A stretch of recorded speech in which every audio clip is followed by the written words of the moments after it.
Good morning and welcome back to the lecture series on partition of India in print media and cinema. We are discussing displaced people, abandoned homes, and today we are going to discuss a new artwork, the film Garam Hawa by M.S. Sathyu. So, Garam Hawa or The Turbulent Winds, a film made in 1973,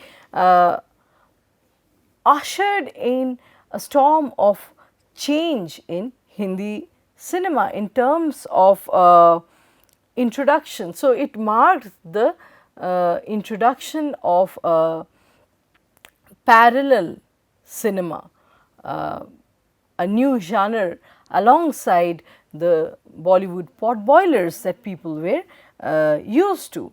So, a different cinematic treatment was observed, and it dealt with the issue of Muslim isolation in pre-partition India and the effect of this isolation in the post-partition times. So, the film is set against the immediate post-partition decades, and it shows the emigration of Muslims to the newly formed state called Pakistan. So, the film is located in Agra and it shows the period just after India has been divided.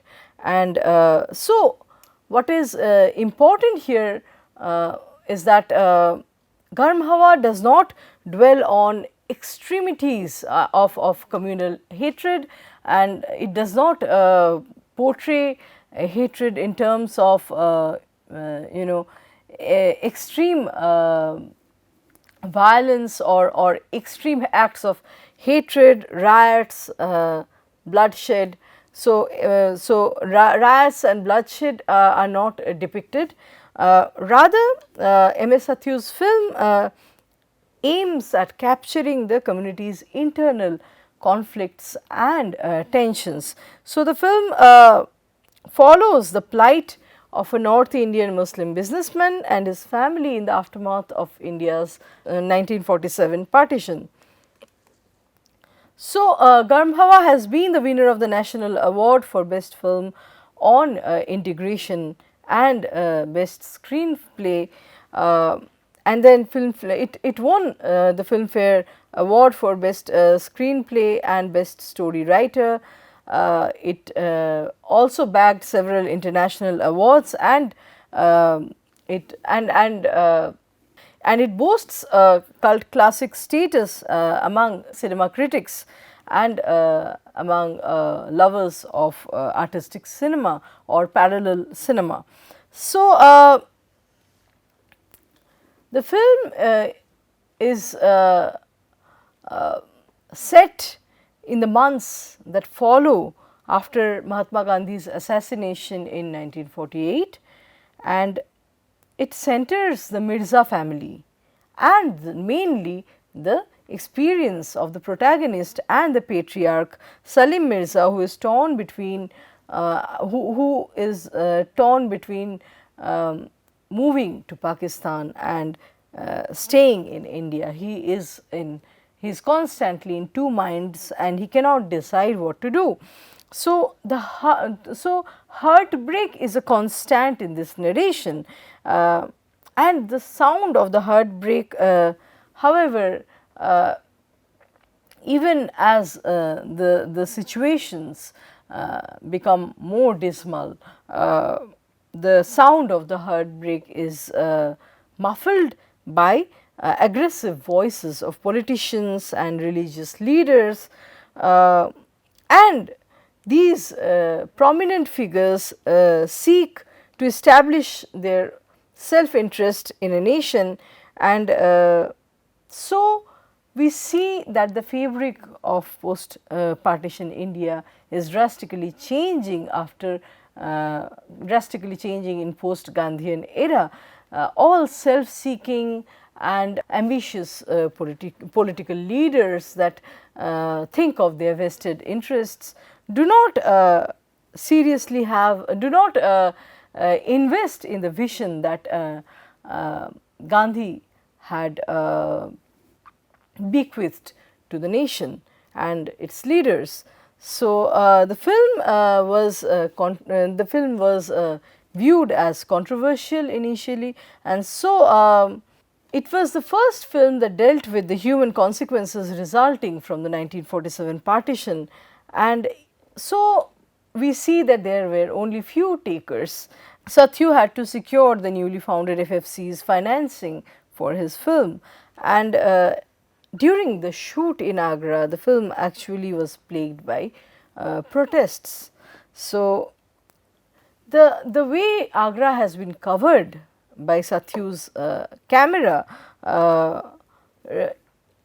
encompass the mohallas and gullies of Agra, and it is shot in a documentary style. At the same time, it is not as dispassionate and objective as a documentary should be. It actually invests emotion and treats the characters as symbols that refer to larger concepts and meanings, and so it is not as neutral and it is not as neutral and fact based only as documentaries traditionally are. So,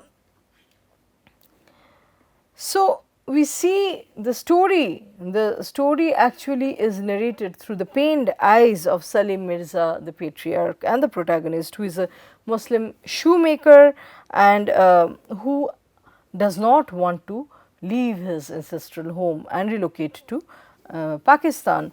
So, the film, like I said, saw the light after protracted lobbying with the censor board, and the film is basically a testament to the struggle for identity and security that the Muslims had to endure in northern India, and especially the populace, the section of Muslims that did not move to Pakistan after the partition. The film, like I said, does not deal with extreme consequences and does not depict violence and bloodshed, but the internal difficulties and challenges that a person faces as a minority. So, a song from Garam Hawa goes like this: Maula Salim Chishti, Aka Maula Salim Chishti, Aka Salim Chishti, Abad Kardo Dil Ki Duniya Salim Chishti. So, it refers to Salim's psyche, what is going inside Salim. He believes in the grace of Allah, and he is a worshipper of Gandhian principles. So, he is a worshipper of Gandhian principles. He believes that the Mahatma had sacrificed his life, urging the Hindus and the Muslims to live together, and his life was lost in order to heal the wounds of partition. So, Salim Mirza draws inspiration from Gandhi's ideals, and he seeks to run his shoemaking factory in Agra, and yet at the same time he has the apprehension and fear inside him that he is slowly becoming irrelevant, just like the Gandhian ideals, just like the self-seeking, selfish politicians do not believe in what the prominent nationalist leaders used to say, especially M.K. Gandhi. He realizes that he is not responding to the mood of the times, contemporary times. He is vainly trying to retain his idealism that have lost that has lost. He is vainly trying to retain his idealism that has lost its relevance in the post-Gandhian times. So, the Mirza family is gradually getting disintegrated, and it is one of the most moving depictions of India's split, the sufferance of the Muslims as a minority community after the partition, the sense of insecurity in their old homes in India. So, Garam Hawa is actually, like I said, it launched a new phase in Hindi cinema, in the filmmaking, in the art filmmaking in Hindi cinema. So, it launched a new phase of art filmmaking in Hindi cinema, and this was around the time when Shyam Benegal was also creating path-breaking films such as Ankur, also released in the same year, and these films are actually regarded as milestones of Hindi parallel cinema. Earlier in Bengali cinema, path-breaking works were made, earlier in Bengali cinema in the 1960s and early 1970 decades, we see Satyajit Ray and Ghatak making a number of important cinematic interventions which would portray the post-colonial Indian scenario, and which were very strong, which qualified as strong commentaries on this decision that ripped the subcontinent apart. So, they were strong commentaries on the decision to rip the subcontinent apart. So, Kaifi Azmi made Garm Hawa. Kaifi Azmi was he is a well-known, Kaifi Azmi is a well-known Urdu poet and lyricist, and he made Garm Hawa based on a story by Ismat Chugtai. And so, while the original plot was around a station master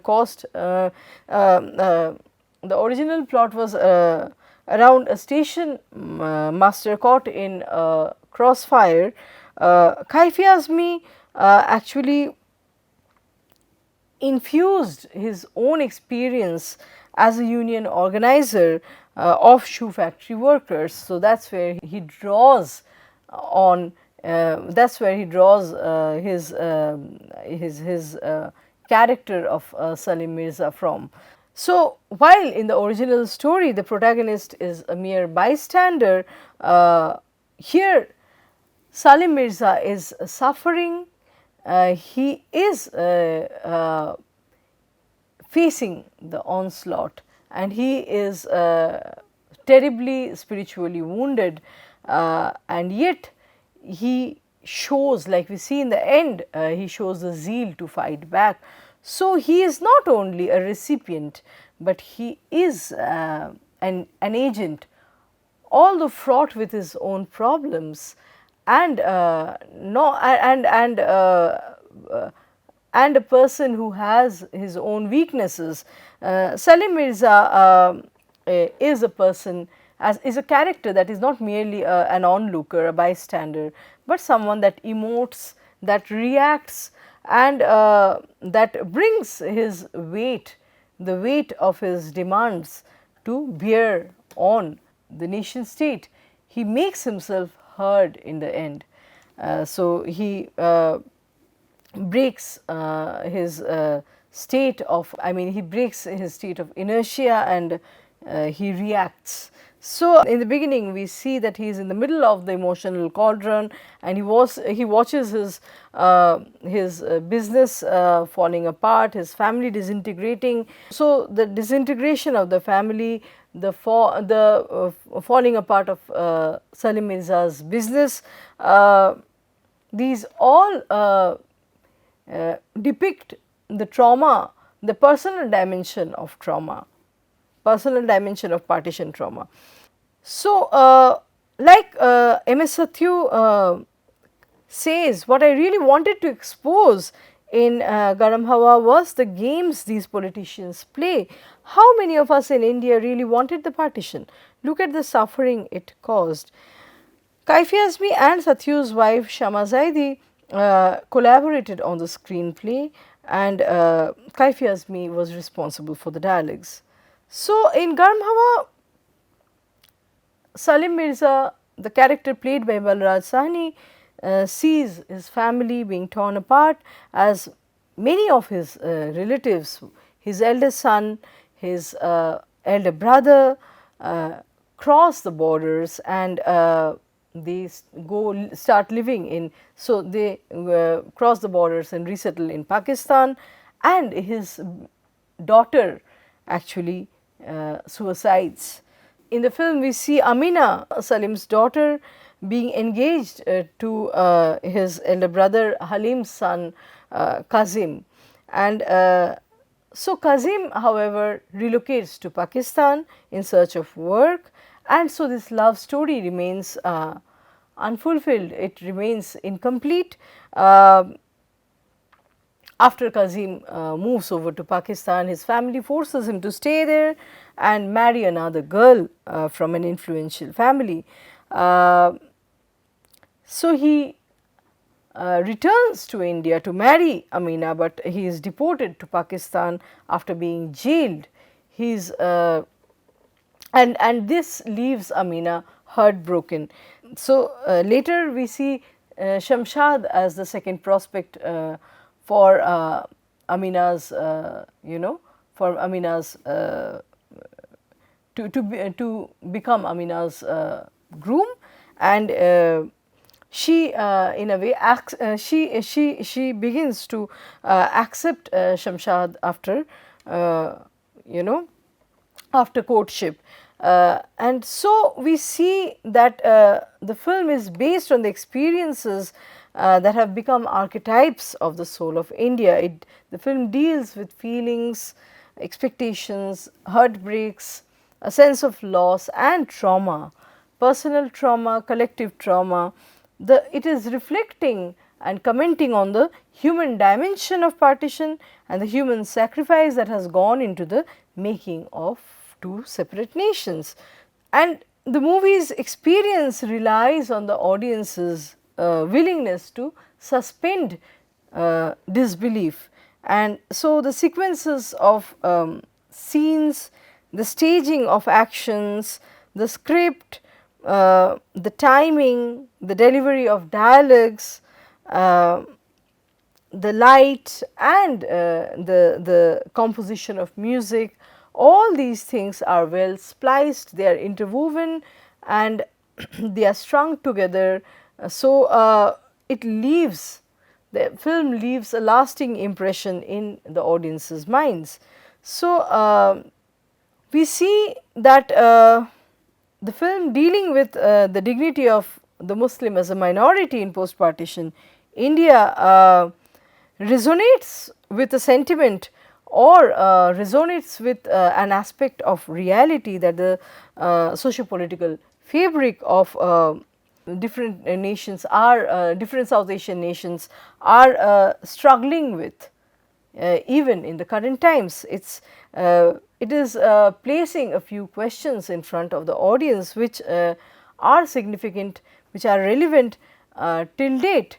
So they resonate with the socio-political fabric of the different South Asian nations till date.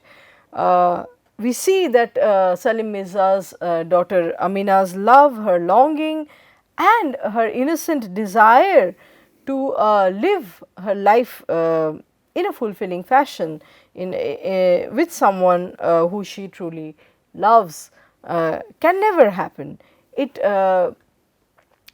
So her desire to love a man and to get married fails again and again, and it is curbed by, her desire is curbed by man-made boundaries. So Amina here is not only, she is hardly only a Muslim woman, because so many women's sentiments,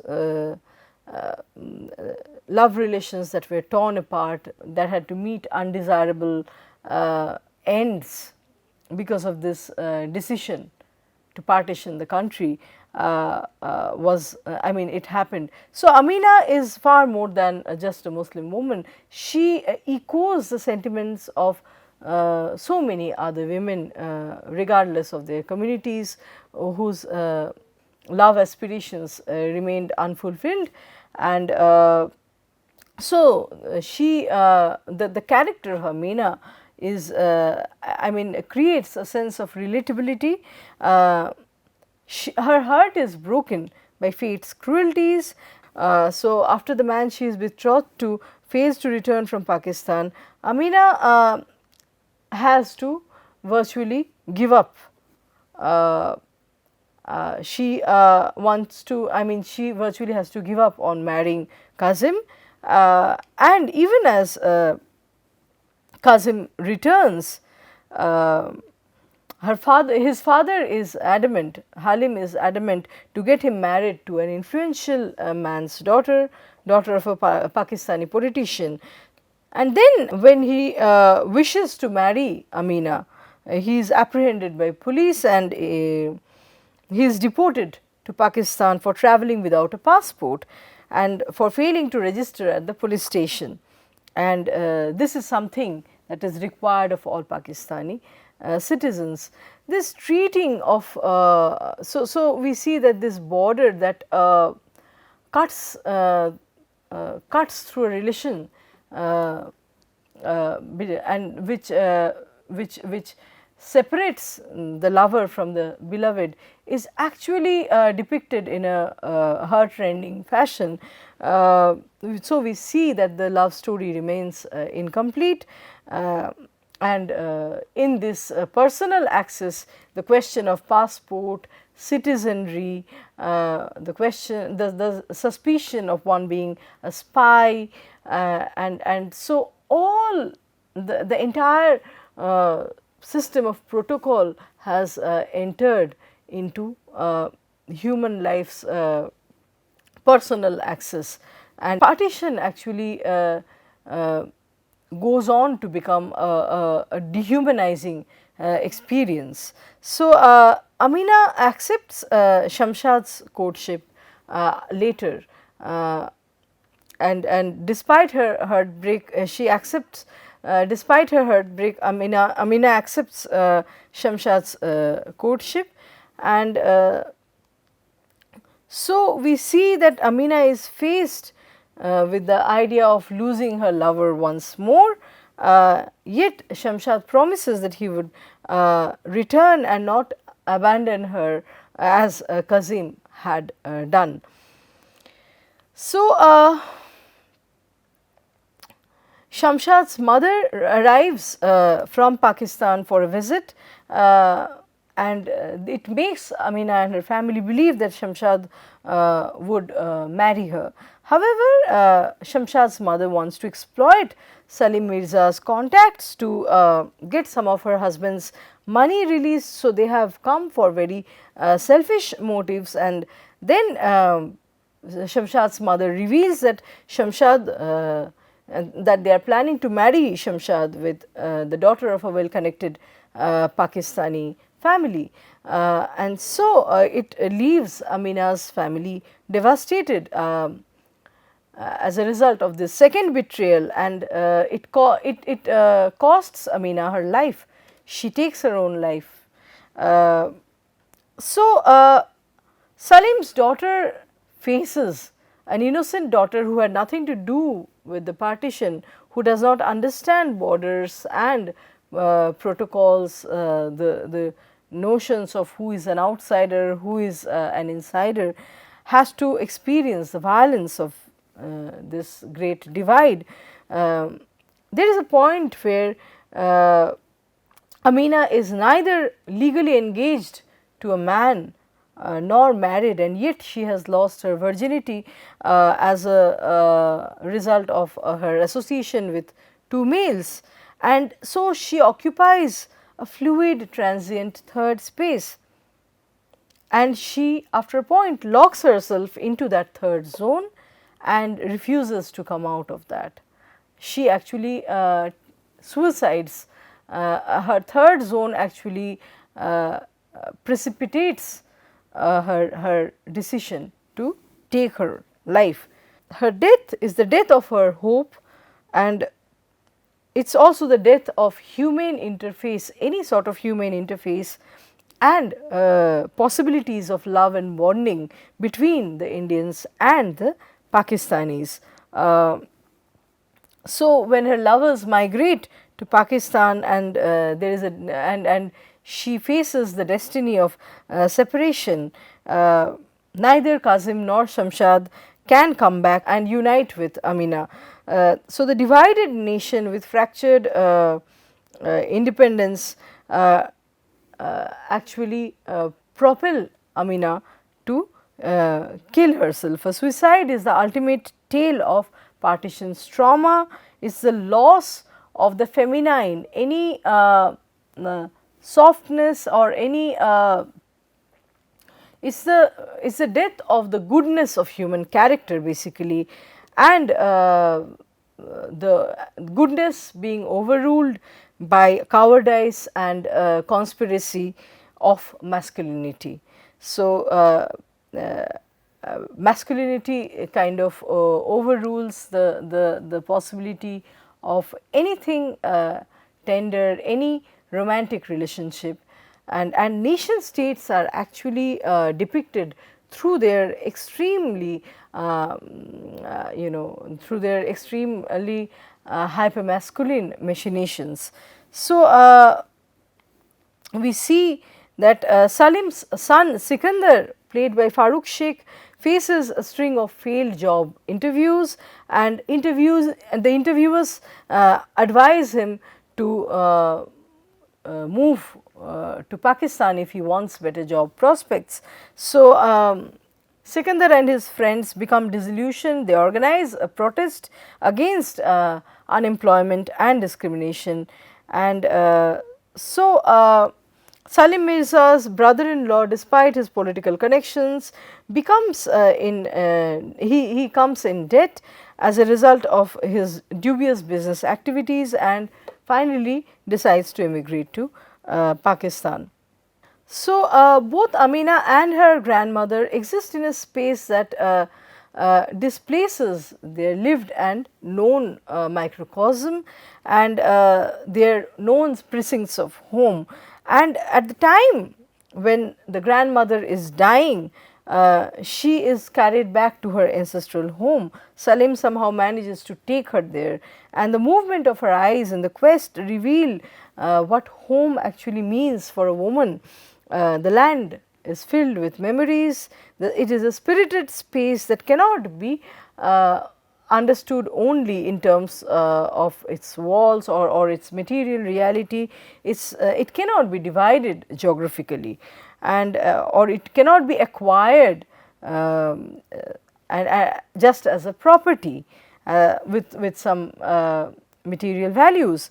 So, the grandmother dies as soon as she is returned to her familiar habitat, and when Amina is taken out of this familiar habitat, their Haveli, she manages to escape through suiciding. So, women actually belong to their microcosm, and once taken out of there, they belong to a nowhere space. So, the Havelis or these or the Haveli or ancestral house becomes part of the individuals who live in them for decades, and so this is eloquently symbolized, or this is eloquently demonstrated in the case of Salim's mother. So, a point where Mirzas are forced to be displaced. The old woman fights back, she clings to the walls and screams that she would die rather than leave. She later on wants to sleep on the terrace of the new house, so she can see the Haveli from the terrace. So, there is a sequence in which the dying woman, Salim Mirza's mother, is taken back to her home in a palanquin, and it evokes her recollections. The scene evokes her recollections of her first visit to this Haveli as a young bride. So, that is when she had first arrived in the Haveli in a palanquin, and it's her it's a return and retracing those same memories. So, all these archetypes are not specific people, but symbols of specific reactions to the violence that was happening inside people's hearts at that time, which a violence that was later on, that was subsequently outpoured, and was subsequently outpoured and made visible in the physical world, and which led to the partition. So, it talks not only about the film, like I said, is not about, it does not deal with physical violence, but the wound or the bleeding inside of the human, inside of the humans, the violence happening inside one's hurts. Salim Mirza is not willing to modernize and build links with the newly formed shoemakers, which or the newly formed shoemakers union, which causes his business to be marginalized further due to a lack of patronage. And later we see his son Bakr also disillusioned and choosing to move to Pakistan with his family. His mother has a stroke, and so he takes her back to the Haveli, like I have already said, for a final visit, and she passes away in the Haveli. And there is a scene where Salim is riding a horse drawn carriage whose driver is a Muslim, and he gets into an accident leading to a fight with other people. The fight escalates into a riot, and Salim is injured after being struck by a stone. So, we see that with his debilitating business, Salim starts working as a poor shoemaker to make his ends meet, and he is unsupported by his family because half of them are gone to Pakistan. His physical injury reveals the degree of humiliation and stigmatization that he endures, and that he is passing through. He is almost shown as crucified in his own land. So, his brother, elder brother Halim, is very different. He is Machiavellian. He is Machiavellian, and he is the leader of the Indian Muslim League. So, despite his promise to stay in India, he ultimately migrates to Pakistan for greener pastures. And the film shows how the two brothers are basically very different. Halim is a narcissist. He has his conviction about what he does, and so he loves to hear the echo of his own fiery speeches. He reminds us of what Manto would say, that during and after the partition, India had a number of stuntmen and only a few leaders. So, Salim retains his hope despite all the odds. He retains his hope in the possibility of leading a dignified life in India, how much ever poor he had become. So, Salim experiences the scorching wind, from which the film derives its name, Garam Hawa, the scorching wind in terms of his existential crisis and the political and economic turmoil of the troubled times. So, it is very difficult for him to run his business. He is doing badly economically, I mean he is doing badly in terms of his upkeep, or his financial prospects are threatened. The banks and lenders are suspicious and reluctant to lend money to a Muslim businessman, and they feared that they would migrate, they would emigrate to Pakistan without repaying the loans. And so, in the face of this quandary, Salim redefines himself as a humble shoemaker, and he internalizes the Gandhian lesson of the dignity of labor to earn his living with some respect.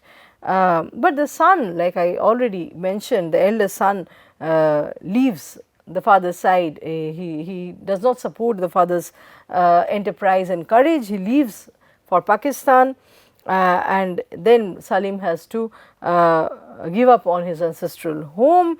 So, the pain of loss, separation, and increasing marginalization defines Salim's journey as an individual from minority community in post-partition India. So, his Muslim identity basically becomes his obstacle. He is finally investigated on charges of espionage.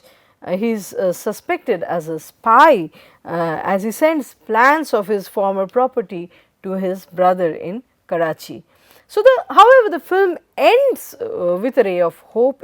The film ends with a poem by Kaifi Azmi, जो दूर से तूफ़ान का करते हैं नज़ारा, उनके लिए तूफ़ान वहाँ भी है यहाँ भी, दायरे में जो मिल जाओगे बन जाओगे दारा, ये वक्त का ऐलान वहाँ भी है यहाँ भी. So, despite the scorching wind of partition, Garm Hawa ends with some degree of optimism. So, for how long can Salim remain inert and bear the tormented, unwanted entity that has been imposed, that has been hurled on him? He also decides to leave the country, and he takes a tonga, and he moves. The last scene shows us as the family moving towards the Agra railway station. When the situation changes, suddenly there is a huge demonstration, and ecstasy of togetherness is shown in that demonstration. People are protesting for land because they are not because people are protesting and demanding for jobs. They are jobless, and this is a moment of collective struggle in the film, struggle for justice and equality in a tormented nation, in a tumultuous chaotic nation state that is struggling to revive after the carnages witnessed during the partition times. So, here we see Salim and his younger son Sikandar deciding to break their silence, break their insulation, and become a part of the crowd. They join this struggling people, they join the confluence of struggling people that are unemployed, and such a demand actually actually takes a person outside of the communal or caste identity. An unemployed person knows only economic deprivation. This situation or this reality unifies people beyond their class, caste, communal identity. It's a kind of it's a call to it's a call for Salim and Sikandar to merge with the humanity, the larger populace that is struggling in India, instead of quitting India to become part of a struggling humanity, part of a struggling human wave that is facing similar or worse repercussions of partition. So, we see that they take part in this demonstration, in this protest, and this time the Tonga therefore does not go to Agra station. It undertakes a reverse journey. It takes Salim's wife back to her original land and home, and the father and the son, through voicing out their protests and demands, have decided not to embrace their identity as a minority or limit themselves as minorities, but they have become, they have actually they have escalated, or they have transformed themselves in a way. They have chosen to identify themselves as a part of the demanding citizenry, as legitimate and legitimate and rightful citizens of post-colonial India. So, with this I am going to end today's lecture, and I will meet you again for the next round of discussions in another lecture. Thank you.